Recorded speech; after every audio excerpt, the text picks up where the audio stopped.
Hi guys, आज हम लोग जानेंगे कि किस तरीके से पाइथन वर्क करता है, या फिर आप कह सकते हैं कि किस तरीके से पाइथन का प्रोग्राम एग्जीक्यूट होता है, उसको जानेंगे। ये आपको काम आ सकता है इंटरव्यू में, और ये हमें जानकारी होनी चाहिए कि इंटरनली कैसे पाइथन काम कर रहा है। सो ये देखने से पहले कि पाइथन कैसे काम करता है, कुछ बेसिक कंसेप्ट हैं जो आपको क्लियर होने चाहिए। कुछ चीज़ें आपको पहले से पता होंगी, कुछ चीज़ें आपको नहीं पता होंगी। मैं आपको यहाँ बता देता हूँ शुरू से ही, जिससे कि किसी को भी कोई समस्या ना हो। तो पहला जो हमारा कंसेप्ट है वो है बाइट कोड। मैं यहाँ आपको पाइथन के पॉइंट ऑफ व्यू से सारी चीज़ें बता रहा हूँ, कहीं और कुछ और हो सकता है।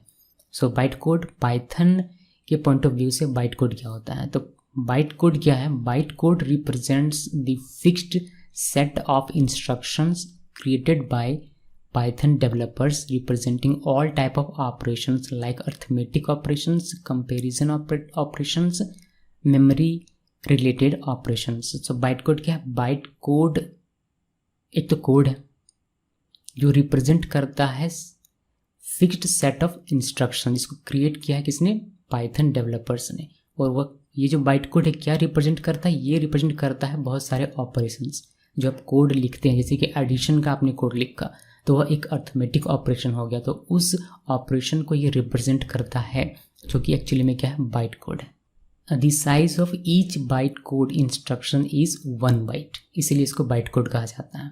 We can find byte code instruction in the .pyc। ये बाइट कोड जो पाइथन आप प्रोग्राम बनाएंगे और उस पाइथन प्रोग्राम से जो बाइट कोड जनरेट होगा, उस बाइट कोड में ये एक्सटेंशन होता है .pyc का। वह क्या फाइल बनता है? .pyc फाइल बनता है। सो ये हमारा एक बेसिक सा आइडिया है कि बाइट कोड क्या है इन पाइथन। अभी आगे बढ़ते हैं और बात करते हैं पाइथन कंपाइलर की। यानी कि कंपाइलर क्या होता है ये तो हम लोग जानते हैं, लेकिन पाइथन कंपाइलर ही है, बस मैंने पाइथन में यूज़ हो रहा है इसलिए मैंने इसको पाइथन कंपाइलर लिखा हुआ। So Python compiler converts the program source code into byte code. So compiler क्या करता है? पाइथन कंपाइलर आपका जो भी प्रोग्राम होगा, सोर्स कोड होगा, उसको कन्वर्ट करेगा बाइट कोड में। ये इसका काम है। अभी बहुत सारे कंपाइलर हैं हमारे पास पाइथन में। हमारे पास कुछ अलग अलग प्रकार के कंपाइलर हैं, टाइप ऑफ पाइथन कंपाइलर्स। अब एक चीज़ का यहाँ ध्यान दीजिएगा, कुछ लोग इसको टाइप ऑफ पाइथन कंपाइलर्स कहते हैं, कुछ लोग इसको इम्प्लीमेंटेशन ऑफ पाइथन कहते हैं। यानी कि किन किन जगहों पर किस किस तरीके से आप इम्प्लीमेंट कर सकते हैं, मतलब इन सभी का इस्तेमाल करके आप अलग अलग जगहों पर पाइथन को इम्प्लीमेंट कर सकते हैं। अभी लिस्ट में आपको पूरा दिखाऊंगा। सो ये टाइप ऑफ पाइथन कंपाइलर भी कहलाता है, इम्प्लीमेंटेशन ऑफ पाइथन भी कहलाता है, कुछ लोग इसको इंटरप्रेटर भी कहते हैं।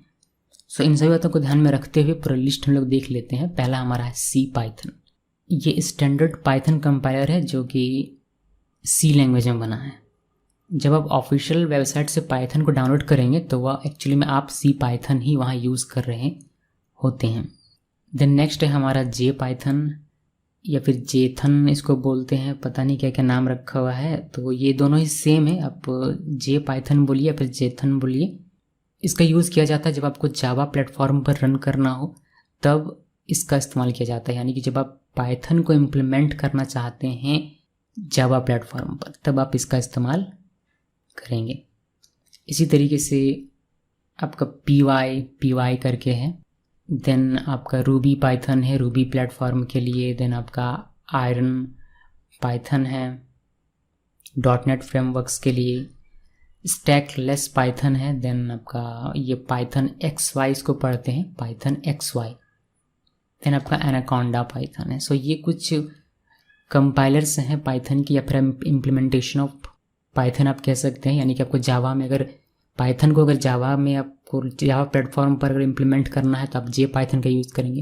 अगर आपको पाइथन को अगर .NET फ्रेमवर्क में इम्प्लीमेंट करना है तो आप आयरन पाइथन का यूज़ करेंगे। देन रूबी में करना है तो रूबी का यूज़ करेंगे। सो ये इस तरीके से कुछ इसका बनाया गया है, कैटेगरी इसको किया गया है। इसी को फ्लेवर्स ऑफ पाइथन भी कहते हैं। ये अलग अलग फ्लेवर है, सी पाइथन, जावा के लिए जे पाइथन, रूबी के लिए रूबी पाइथन और वगैरह वगैरह।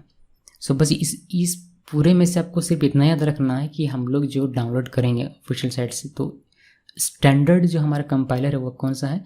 हमारा है सी पाइथन। यानी कि जब हम लोग पाइथन डाउनलोड करेंगे तो एक्चुअली हम लोग क्या ले रहे हैं वहाँ से? सी पाइथन ले रहे हैं। अभी कुछ बातें बोल रहा हूँ आपको समझ में नहीं आ रही होंगी, कोई बात नहीं। सो ये हमारा एक कुछ बेसिक कंसेप्ट्स थे जो हम लोगों ने यहाँ क्लियर किया। अब बात करते हैं जो हमारा मेन मुद्दा है इस वीडियो का, उसका। सो हमारा मेन मुद्दा है कि पाइथन काम कैसे करता है।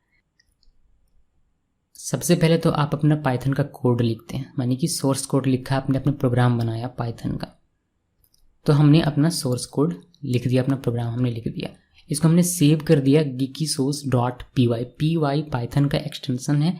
जब भी आप पाइथन का कोड लिखते हैं, जब भी आप पाइथन प्रोग्राम बनाते हैं, तो उसको आप सेव करते हैं .py एक्सटेंशन के साथ।